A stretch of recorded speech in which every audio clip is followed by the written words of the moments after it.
gotta wake up what's going on. Now, the shit I'm saying is gonna be dangerous to the status quo. I understand that. Okay. But I'm at a point where it's necessary that people need to understand this, because if not enough people get explained this message. Intro music. Sorry, guests. Y'all probably don't know who this is yet, but it's we about to get into it though. Yeah. I'm Protocol. I'm Hyman. And so we have a special guest, DJ Meek, in the building. Yeah. That's right, man. You know, go DJ Meek, aka Vote4Meek, aka Demeterius Walker for State Rep 2018. And so this is a special that we're doing with him. It's a MLK Day weekend, or like that was Monday. It's past. Yeah. If you was in Houston, how y'all been staying warm? Man, you know, it's been difficult, man. Honestly, I moved from the north down to the south, man, specifically to get away from weather like this. And because I'm just too skinny to handle this, man. So, you know, it's very unfortunate that, you know, what's happening to the planet is causing the jet stream to dip down into Texas now. And we're getting our Arctic air that we shouldn't be getting, you know, which is a result of climate change and as a result of us allowing tycoons and corporations to prioritize profits over people. So yeah, man, it's been hard to stay warm, you know. And I'm sorry, I didn't mean to take it to a somber place, but you know, man. Hey, this is 14 grams, XIV grams, by the way. I was staying high. If you guys didn't know, grab this. Yeah, man. So I mean, thanks for returning. Yeah, no doubt, no doubt. To the show. Last show was really cool. Yeah. How you been staying warm? I got this big ass trench coat. And hey, when you came in, you look like Bud off the Cosby Show. Man, you know, when he had that hat on, and that big ass coat. You know, it's. I didn't really intend to wear this hat. This hat is like somebody daddy. Yeah, it looks like I guess like an Al Capone hat with a big ass trench coat, and I got these boots on. That doesn't help. It looks kind of weird. It's the fact that it's big. It's big, yeah. It's big. I didn't try to. It's cold. That's what I had. Yeah, I don't blame you. I grabbed it. I don't blame you. It's funny. People don't dress like that anymore. Nah, they don't. They don't. Want to give a shout out to our sponsors real quick. Yeah. The Professional Black Stoner, Soblo, the Apparel Co. Yeah. Protocol Empire. TG Edibles. The Houston Cannabis. The Houston Cannabis. Hey, by the way, check that out. For 420, you go to Denver.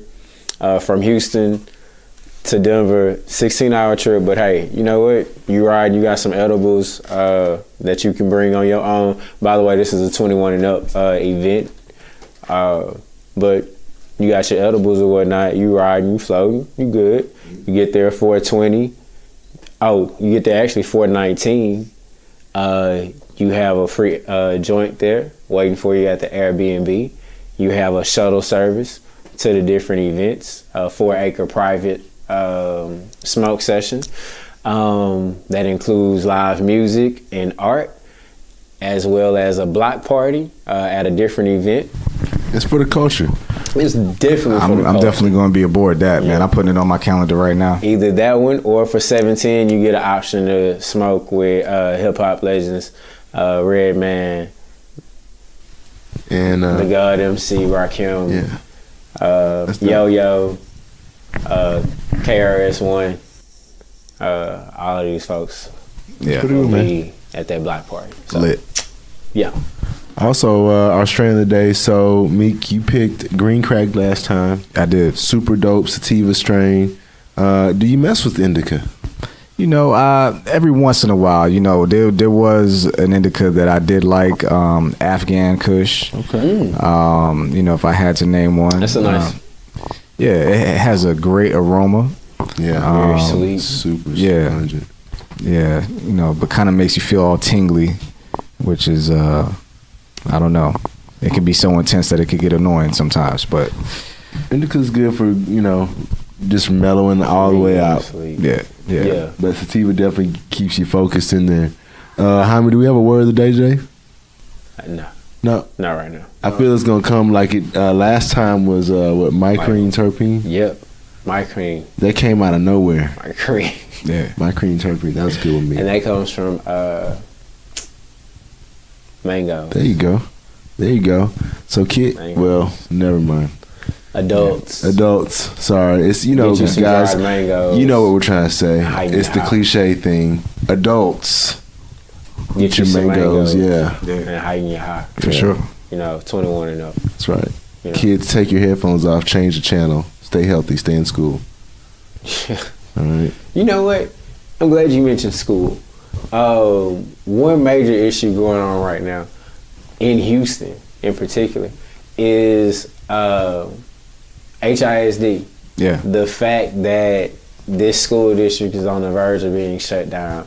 What? I was talking to you didn't know that shit.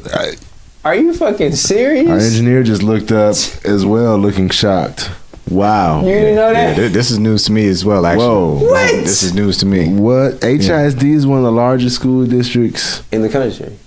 and it's on the verge of being shut down? Yeah. Damn, I knew it was just some They've fucked had up shit schools going that have on. been underperforming for years. Well, I mean, we came up in HISD. We knew shit was fucked up, but I mean, come on. So, and this is it. Most of the black schools, Wheatley, and Wheatley's issue. Now Wheatley done got rebuilt now. What's y'all? Man, all right. Cashmere, which has just been rebuilt. Just been Worthing. old school. Old school. What other school? Shit, it's some other schools How's Yates too. doing? But because of their underperformance, and here in the state, we have a real issue with being able to fund education. Yeah. We look at other states, Colorado in particular. Right. They have a really good model. What do you think cannabis revenue and income from this business, from this industry, will be able to do for Texas education? First and foremost, I would really like to have pre-K for all, because that's Universal where, pre-K. yeah, what people need to understand is your performance and the knowledge that you get at that age could pretty much determine how you're going to end up in life. Wow. Right. All the way from pre-K. And so, unfortunately, right now, pre-K is so limited that, like when my son was eligible for pre-K, they told me he didn't qualify because he wasn't homeless, he didn't not speak English, and he was not the son of a veteran. And so only those kids actually can go to pre-K. Wow. So, and they should go to pre-K. All kids should go to pre-K. So, I'm not taking anything away from them, but Right. for, other parents who don't fit that criteria, that means that you have to find like $200 a week to send your child to school. Now that's putting financial strain on you as a middle class Hell yeah. family, or you might be on your own raising a child. That's putting a lot of stress on the parent or parents. Yeah. And that's limiting your ability for upward mobility. It's true. Yeah. And so that's how, policies like this affect, the poor who are overwhelmingly people of color. That's a great point, man. I love, and those are the conversations that we have a lot of times on this show. We talk about cannabis. It's just so simple. They have this big stigma around it. We were outside just talking about, I have a lot of respect for Meek because he's just straightforward with the facts. No big deal, but he doesn't hide who he is, with his cannabis identity, right? But also he's very well informed, and the fact that what Hyman brought up here is that this industry that can cause cash flow can pay for schools. Yeah, it can help kids get a better start. I just read an article that says who you are at 3 determines who you are at 26. That's exactly what we're talking about here. So, the fact that they, Facts. providing such limited pre-K through, a free public education system, I was a beast as a kid. we're severely limiting the odds of success, for people, for middle class people and below. And so, does cannabis tie into trickle down economics? Hell, it ties to trickle up economic. It just ties to economic flow. Is it something that makes these underhanded folks scared because of the opportunity and that it represents? Is that why it's being so opposed? Or I'm gonna tell you what's really going on. Okay, man. And this is really straight up the policy that's been perpetrated on us in the United States is white supremacy. And so, people would consider me possibly a black identity extremist for even saying something like that. But it needs to be said, and it has to be addressed directly. I have friends who, of all races, white people that I love to death. I'm not racist, but I'm just, and they will acknowledge it when they're truthful with themselves, that white supremacy is the reason why we have the issues we have in this country. And so if you look at any policy that's a hot button issue, you look at abortion, for instance, that's something that nobody wants to talk about. Very controversial. What has happened is people have bought into propaganda and become so brainwashed into believing that this is a severely religious and immoral issue that, we have these people who line up to vote specifically on the issue of abortion. This was not a major political issue until 1980 when Ronald Reagan was running for office and Republicans found out that they could galvanize a large group of folks by creating these scare tactics and putting misinformation into people's minds about an issue that really should not be an issue. And so it's become a cornerstone of the Republican Party. Now, how this relates to white supremacy is the reason why, a white supremacist want to outlaw abortion is because they need white women to continue reproducing. Because if they don't, they realize just by the numbers alone, they will become the minority voice in this country at some, point in the future. Mixing up. Yeah. You said everybody on the lead in that you're from up north. Yeah. You came down here to escape the call. Where are you from up north? Yeah, I grew up in New York between Brooklyn till I was 8 years old, then the Bronx. Yeah, and I went to boarding school in Connecticut from the age of 14 to 18. And then I've been in the South ever since. I went to college in Nashville, Vanderbilt University. Okay. Stayed in Nashville 3 years afterwards, worked for Dell Computer. Started my first business while I was working at Dell Computer, a t-shirt company called Dangerous Negro Black Empowerment Apparel. Shout out to you, brother. Yeah. So, stop, wait, pause. Like, let's put some pins in these places. Yeah. Let's just put some pins in these places. Well, shit. Damn. So, let me ask you. Okay, yeah. Let's go with this. So how have you been able to tell and to see the difference in white supremacy between being in the northern states and the northeast in New York and Connecticut versus being in the mid south and then here in the south, really here in Texas? Yeah, what living in both places has taught me is that racism exists everywhere, and it just presents itself in different ways. Right. Up north, the racism that I experienced came in the form of police harassment. Growing up in New York, we had what's called stop and frisk laws. And I wanted to ask about that, or touch on that, and the amount of young black men that are... Yeah, and that, unfortunately end up in the system or having things on their record that, predetermine the outlook for the rest of their lives. But I saw the racism in that way, just being somebody who I've always been passionate about education and doing the right thing. And I was harassed often by, NYPD. And so, that's racism. That's white supremacy in motion. Because in communities where people who don't look like me and who are of a lighter skin tone and have money, they're not getting stopped and frisked, and a cop going through their pockets and trying to find something that they can convict them of a crime on. And most times it's just basic marijuana.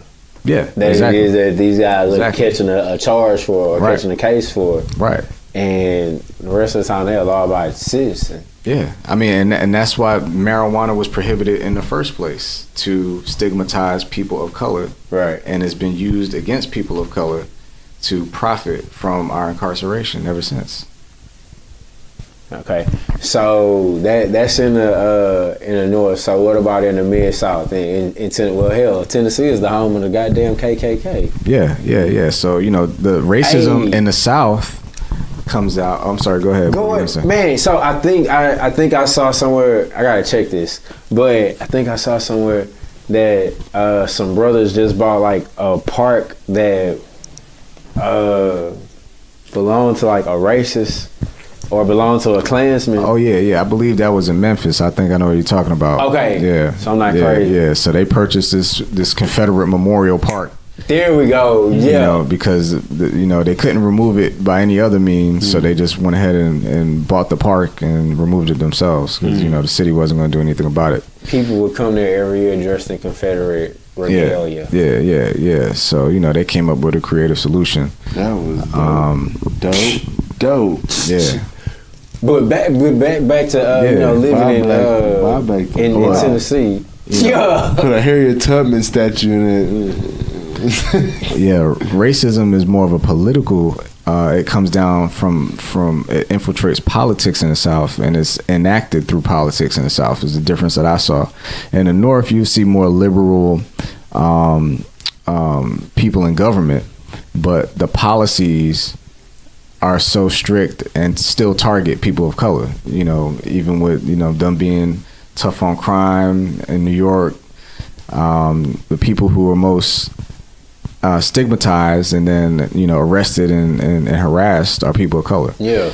Down south, it's mostly people of color incarcerated down south, but the policies come directly, out of the mouths of politicians. That's true. And every time people, I'm about being tough on crime. You always see the Republican Party. They talk about I'm tough on crime. That's just I'm gonna lock them up. Yeah, that's another way. I'm gonna lock them up. Exactly. Goddamn dog whistles. I'm gonna make sure that white people feel safe. And how do we make sure white people feel safe? By making sure black people are not interfering with them. You know what? Or Latino people are not interfering with them. Or any other immigrants into this country are not interfering with them. That's all white supremacy in action. And it's a mind state. And unfortunately, I just want to say, fuck this country's top attorney. Top attorney? Fuck Jeff Sessions. Fuck him. Fuck him. Because he's about all of that shit that he just said. Attorney General. Yeah, I mean, and people have to face reality on this, man. You know what I'm saying? And I'm talking to my liberal friends. I'm talking to my conservative friends. The things that I can see. Everybody. Yeah, I can see eye to eye on, but we have to agree that white supremacy is a prevalent issue and drives most of what we see happening in our country. And if we can agree on that, then we can say, okay, well, I think the word white and supremacy, I think it just makes a lot of people uncomfortable. It makes a lot of people uncomfortable. Yeah. Talking about race in general, it's true. A lot of people don't feel that they're racist, and what I'm discovering is the fact that they've been brainwashed for so many years by politicians and various factions in this country, that they believe deep in their hearts that they're doing what is right. Yeah, they're not even aware. No, I believe there's a lot of people that are right. It's passed down too. Yeah, it's a lot of people who aren't aware that there's racism underlying their belief system. They don't. So I saw a video on the BBC the other day where some folks in Oregon, in a rural community in Oregon saw the number of deportations just increase. Yeah. And these are folks who voted for Trump. They didn't realize that he was going to have that type of impact on their neighbors, on their friends. And the sheriff of the county said, you know, it sounded good, but I didn't stop and think, wait a minute, how is this going to affect such and such, such and such, and such and such? Yeah. And so you're starting to see some folks with some buyer's remorse and starting to move toward thinking about other people. It's a propaganda. It's a propaganda that gets touted. And, you know, with politics, it's funny, man, because, you know, I'm not really into politics, and yet here I am. Because it deals with the people. And that's what interests me. It's like, I don't like politics, but it's a lot of our well-being tied to it, you know? So go ahead. I lost my thought. Yeah, man. We got to understand what's really going on in this country and really have an honest, sober conversation with ourselves. You know, after the Holocaust in Germany, you know, they decided that they're not going to memorialize the Nazis. They said, we're going to build memorials to honor the people who died, you know, who died unjustly. And so they actually had to confront, you know, their anti-Semitism the people and their were racism. Really ashamed of that history. Yeah, but we've never confronted it in this country. We had slavery, then it ended. There was a lot of resentment. There's been resentment in this country for slavery ending since it ended. Yeah. It was a big cash cow. You know, people resented. It was a classic Jim. This entire fucking country ran off of slavery. But it was free labor. So you have kids. I got a free source of kids coming in. Right. I can sell that. Free chocolate. It's free dope. It's free dope.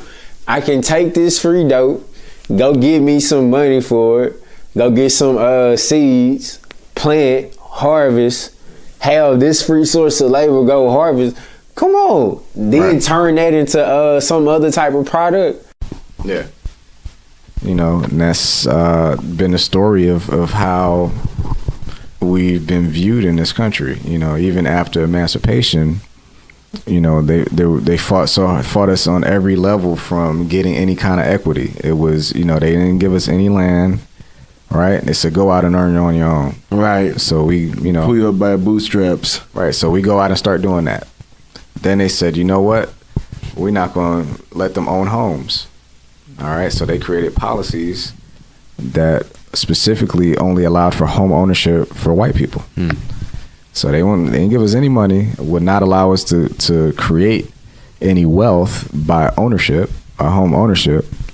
And then they confined us to ghettos. They said, you can't live past these red lines.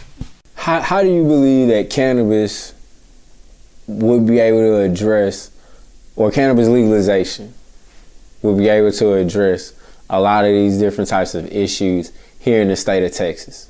At least, not even for full legalization. Right. Let's just look for a more expansive medical program. Something to where it's actually able to help folks with PTSD, right, or folks that have different types of cancer, but just that.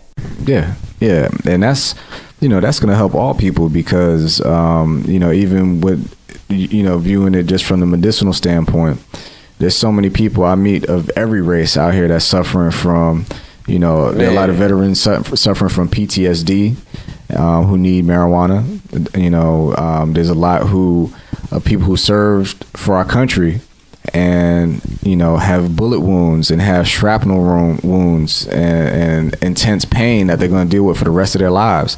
And marijuana helps them. And, you know, others who have cancer of all races, you know. So, you know, this is something that's going to help not only people of color, but all people.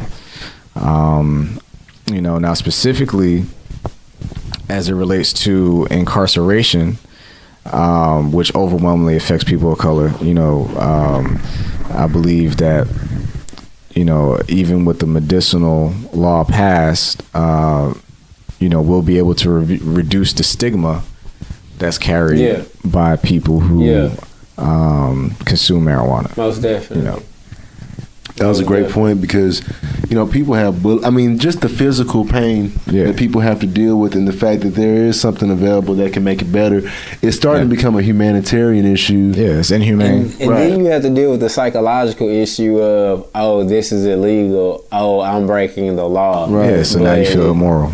Yeah. Right. Just the smell of it. Just the smell of it. On the episode, we were talking about, I still get kind of self-conscious when my folks come over or they stop by.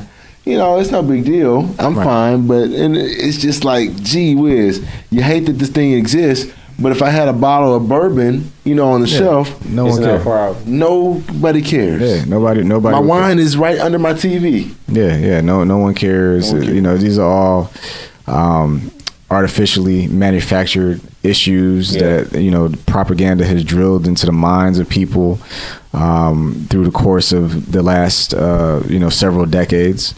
But prior to marijuana prohibition, no one was concerned about it. The American Medical Association said it was a wonder drug, it was great medicine. So these things have been manufactured in modern history. Yep. Due to the stigmatization. And I'm sure you guys know the background on why marijuana became illegal in the first place. Right. Jazz musicians and Mexicans. Keep them away from your daughters. Keep them away. Let's keep this white purity going. Well, and that's how they played on the general public. But the real reason behind that, where that propaganda campaign came from, is there's a gentleman by the name of William Randolph Hearst, who owned, the 3 largest newspapers in the United States, Chicago, San Francisco, dropping knowledge, New York. God. And you can still go visit his house right now off the coast of California, Hearst Mansion. But this guy, what he did was, since he had the largest newspapers, he said, I want to cut out the middleman. And, I want to be the source for making my own paper. So he went and invested in timber. So he said, man, I'm buying up all these timber forests, and anybody who wants paper, even if it's not my newspaper, if they want paper, they got to come through me. So his competitors say, hey, I'm not buying paper from this jerk. He's inflating the cost. He's trying to drive me out of business. I'm not buying paper from this guy.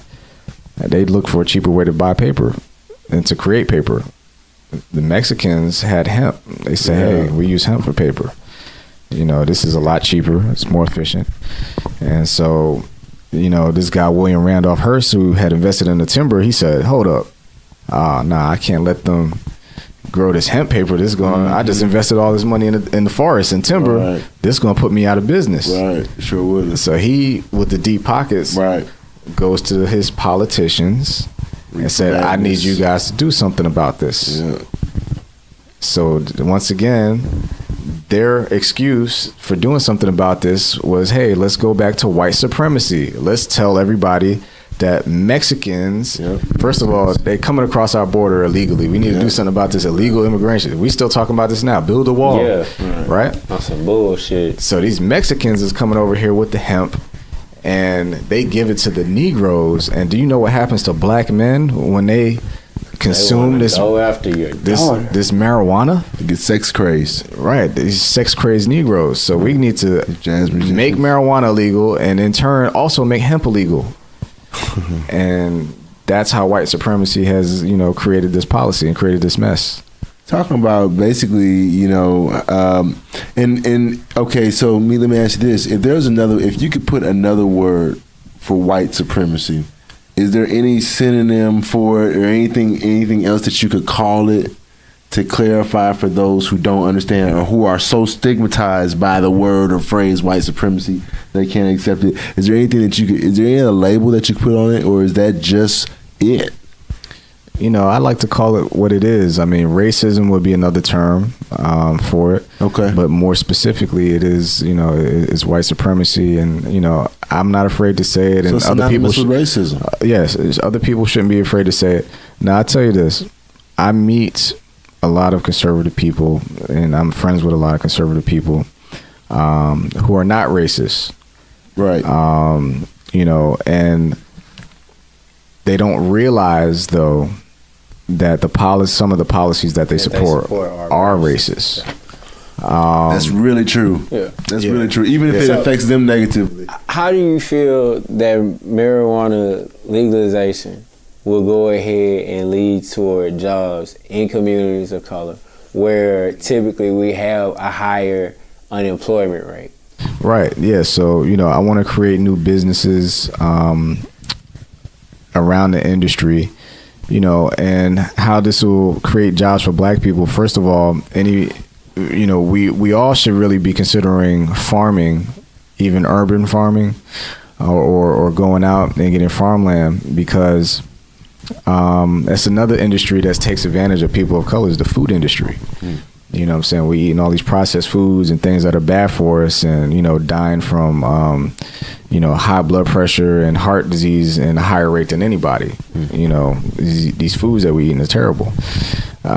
So we really got to actually get into farming and urban farming. So, that in and of itself, becoming farmers of the plant will create jobs. And then, also. So in the growth, starting off in growing. Yeah, just and from the agricultural perspective and growing, that's going to create jobs for us. In addition, I would like to see a lot of black entrepreneurs step up and invest, partner up if they have to, and qualify for a license to open a dispensary. Yeah. Currently, the license fee is I believe, over $400,000 here in the state of Texas, which is excessive. And fucking ridiculous. Yeah, so, the legislation I would pass would specifically address, that high license fee. And, that way this will give, a lower barrier of entry for people of color to open dispensaries and, create jobs and profit that way as well. And then, like I said, there's just so many opportunities in hemp production and to be legal. Would it be legal now to start doing anything towards hemp, or would that still? Hemp is still illegal. Hemp is still hemp illegal. Production, I believe, is still illegal in the state of Texas. And shit, I mean, hell, I can see why, considering East Texas is all timber.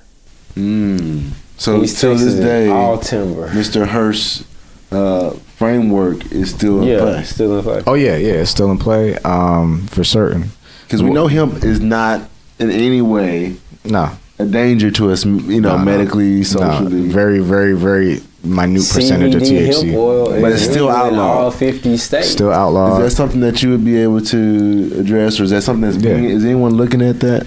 Well, once we legalize marijuana, hemp naturally would be included in that, because it's lumped together with marijuana. It's all in one. Yeah. So seems like hell, just legalize the hemp, because then you're still looking at a shitload of jobs. Yeah, it's a good start. It's a good start, because we're like inching our way. It still provides us with some economic opportunity. What would it take to do that? Would that be a huge fight to legalize hemp? Because you can't come at it with the same propaganda. Yeah, I don't know. That you come at with nobody's marijuana. Really waged it. That's true. I think you might as well if you're gonna spend your energy fighting for hemp, you might as well just go for the whole thing. Because what we experience is something that's unconstitutional. The first and foremost, the federal government should not be able to outlaw marijuana consumption. In order to prohibit alcohol prohibition, they introduced the 18th Amendment to the Constitution.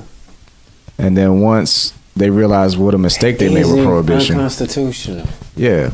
Once they realized what a mistake alcohol prohibition was, all the crime that it created.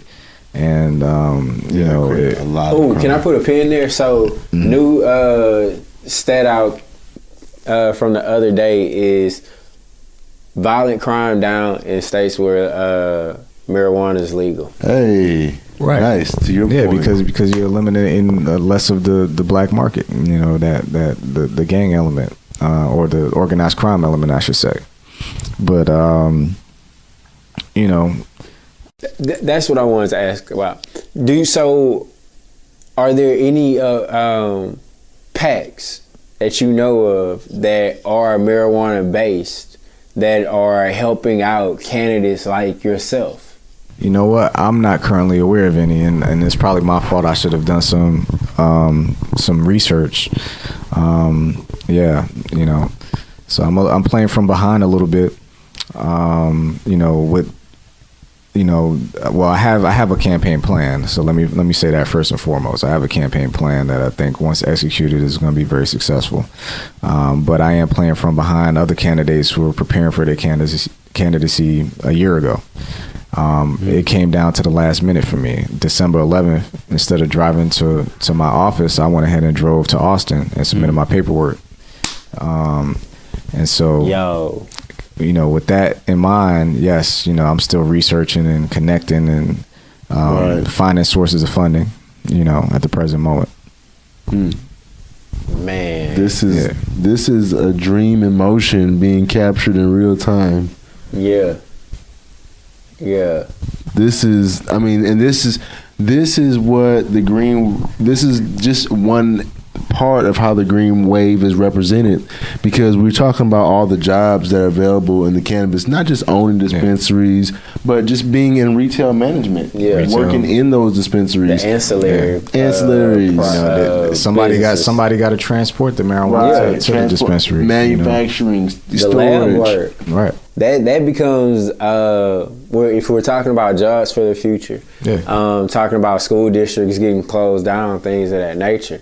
One type of program that can be put in a school district is, hell, you have a certificate program to work inside of a lab, doing testing, things of that nature. Yeah. If you treat this like, okay, not cigarettes, but okay, like alcohol or whatnot, you can start providing them that training. Make sure it's that intense to where once they are able to graduate, or once they do graduate, they really can go ahead and get a job in that industry, or they can be offered at a community college level. Yeah, definitely. That'd be great for the community college level to, you know, teach people, you know, the agricultural techniques that they need, you know, the scientific techniques that they need to test the purity, you know, to actually be knowledgeable enough about the chemical composition of each strain to be able to discuss this with people and be able to prescribe what would probably be the best for people's biochemistry to eliminate whatever ailment that it is that they have, or whether it's anxiety or whether they're just looking for a burst of creativity. You need people that fully understand that, and the community college level will be perfect. You know, I'm glad you brought that up, you know, because now that's going to create a need for teachers, right? You know what I'm saying? Instructors who have that knowledge and can share it. That's going to create a greater demand for students. We're going to have more people in school getting the education. You know, new training opportunities. Right. So we're going to be developing a highly skilled workforce. Yeah. You know. Yeah. Due to the enthusiasm behind this. It's crazy that more politicians aren't seeing it, but they're starting to come around, like we mentioned. Well, this is the thing. Look, the politicians have been playing this for too long. Because these guys are not stupid, right? These guys are doing what's in their best financial interest. Right. Because they do things that make no sense rationally and are not based in fact or science. Right. Now, we look at who are the biggest opponents to the marijuana industry. Who do y'all think the biggest opponents are? Attorney General? The medical industry. Pharmaceutical industry. Yeah. Yep. Pharmaceutical. Correct. That's what I was meaning. And who else? The timber industry. The alcohol industry. Alcohol. Because guess what? But why they can marry, they can work together. But they're afraid of losing market share because they say, oh well, if people can consume marijuana and they know it's healthier for them, they're gonna cut back on drinking beer and they're gonna cut back on drinking liquor. They will. But you get InBev, the company that owns Corona, investing in Canopy, so they see the wave coming. And so that shows me that some of them are starting to go ahead, get out in front of it, start working with a company like that to start developing some products. Right. Smart to work with it. It's inevitable. Exactly. The green wave is inevitable. It's coming, and I'm glad to say it's coming because it makes sense. And if we can just prepare, you know, We have to be a community. That's the only way that this will successfully work if we approach it from a community standpoint. If we don't, it'll lose. Just like net neutrality, I heard them talking about it and I planned to fight it. I really did. Right. But it's over and now they own a big ass piece of the internet. Yeah. Because we get active about issues. Seriously, once it's too late, once it's too late, it's too late. We get excited about issues once it's too late. So that's why I'm trying to, first of all, be at the forefront. I'm talking about issues that nobody's really talking about and trying to address problems that affect these other issues. Another big problem is we end up wasting a lot of energy, political energy, fighting fights that have already been fought and already been resolved. Yeah. Rehashing the same battle. Yeah. So we still fighting over Second Amendment for some reason. For what? The Supreme Court said Second Amendment means we have the right to bear arms. So why are we still fighting over an issue that's already won? We're still fighting over abortion. Roe versus Wade already said abortion is legal. So why are we still fighting a 50-year-old? So we fighting old battles, and so what that's preventing our country from doing is moving forward. Man, we still fighting immigration. You know what I'm saying? We still fighting the blacks and Latinos, and we still fighting a drug war that we know doesn't work. Does not work. Drugs won. We still fighting it. We're fighting old issues instead of learning from our mistakes and saying we need to change this way and improve it. By the way, talking about drug war, tough on crime, all of that jazz. 45 said today, or spoke recently about, or tweeted recently about Mexico being very horrible place and something about drugs, more or less, and world's big producer of drugs. Wow. You know what? I wish other countries would step up and stop being so afraid of the United States that they say, you know what? We are going to legalize drugs. What are you going to do about it? Oh, and I'm glad that Canada's doing that. You're starting to see Mexico next year going ahead, moving forward with putting marijuana in, or allowing marijuana-based food products. It's happening slowly but surely.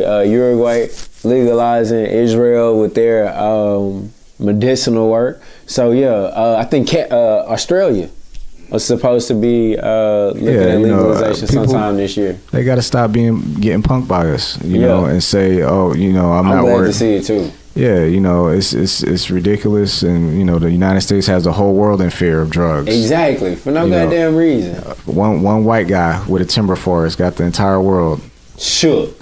Afraid. That's gangster. Afraid of a plant. This boy gangster. That for hundreds of thousands of years have been used by civilizations. And they could save the goddamn rainforest. Yeah. Oh, we can save the rainforest. On that note, we're gonna go ahead and wrap up this episode of 14 grams. Been a good one, man. Thank you for coming through, man. Bro, thank you, man. Appreciate it, man. Shit. Homie. I hope I wasn't too controversial. Hey, no, we don't give a damn. We us. Shit, we let people speak their truth. Yes, man. So I'm Hyman. I'm Protocol. This is 14 grams. We give a shout out to our sponsors, the Professional Black Stoner, Protocol Empire, TG's Edibles. So blow the Paraco. I got this damn hoodie on. Yep. And the Cannabis, check that out. Coming to you soon. From Houston to Denver. 420 and 710 are the prices. And make sure you go to Instagram, social media. Instagram, yep. Vote4Meek's. Vote4Meek's. Yeah, give them your information, Meek. Yeah, Vote4Meek's on Instagram, on Facebook. Demeterius Walker. I have a political page. Make sure you follow that. I post a lot about my platform on there. I post videos, go live, all kind of stuff on there. Okay. This is a historical moment. I'm over here pretty chill, biting my nails, chilling, drinking my soda, but this is a huge moment, and we really appreciate you coming through the show and dropping these knowledge bombs. Man. No doubt, man. Appreciate it, man. Thank you, man. I'll let you. All right, peace.